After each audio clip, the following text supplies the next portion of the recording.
привет! Канал «Автозакордон зимой и летом» приветствует вас в Сан-Франциско. Сегодня мы расскажем вам про канатный трамвай. В отличие от большинства городов Европы и Америки, где на смену конке в конце 19 века пришел электрический трамвай, в Сан-Франциско был создан канатный. Город стоит на холмах, причем настолько крутых, что подняться на них трамваю с электрической тягой было не под силу.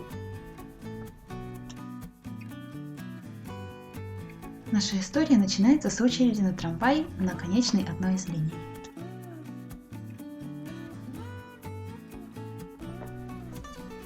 Линии канатного трамвая были устроены совсем не так, как привычный нам фуникулер. Канат движется вдоль линии постоянно, а вагон может прицепляться и отцепляться на остановках, а также регулировать скорость с помощью зубчатых передач.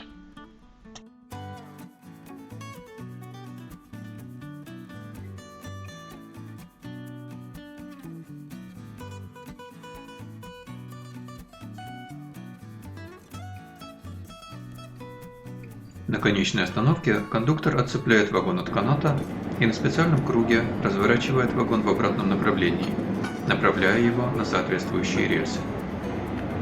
На сохранившихся линиях исторического трамвая до сих пор все делается вручную.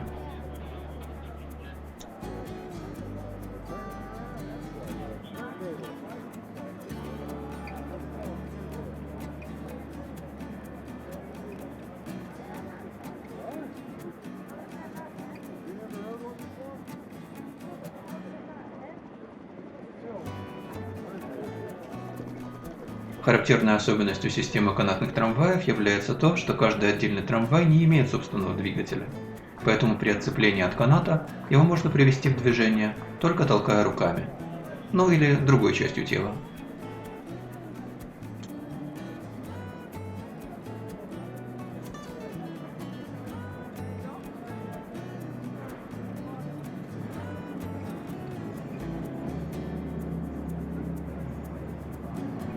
Говорят, что в первые годы открытия линий трамваи в часы пик отходили от конечной станции каждые 15 секунд, что неудивительно, поскольку максимальная вместимость вагона, даже с учетом едущих на подножках, человек 30, а никакого другого общественного транспорта в городе не было. В наше время в туристический сезон интервал между трамваями составляет примерно 5 минут. Канат, к которому цепляются трамваи, расположен под землей, чтобы не мешать другим участникам дорожного движения. Понятно, что построение линии канатного трамвая стоило значительно дороже, чем линии трамвая электрического. Но когда в 1906 году был предложен проект перевода некоторых линий трамвая на электротягу, проект отвергли на том основании, что контактная сеть электрического трамвая будет уродовать город. Редкий случай, когда эстетические соображения перевесили экономическую выгоду. Линии канатного трамвая стали демонтироваться только в 20-30-х годах, когда им на смену стали приходить автобусы.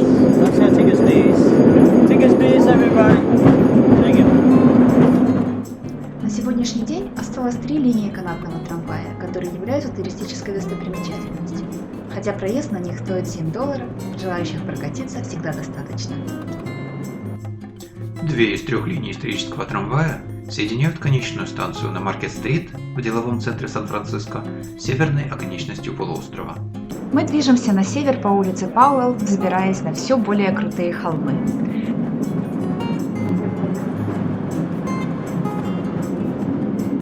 С точки, на которой пересекаются все 3 линии канатного трамвая, открывается замечательный вид на 3 стороны.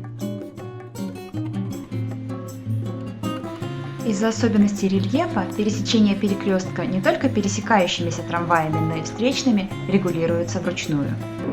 От трамвайного перекрестка начинается спуск с видом на пролив Золотые ворота и его противоположный берег. Но на самом деле нам предстоит еще взобраться и спуститься с нескольких других холмов. Наш путь лежит через Сан-Франциский Чайнатаун, и судя по надписям на магазинах, библиотеках и ресторанах, здесь действительно проживают носители китайского языка. В отличие от Russian Hill, русского холма, на который мы взбираемся в следующую очередь.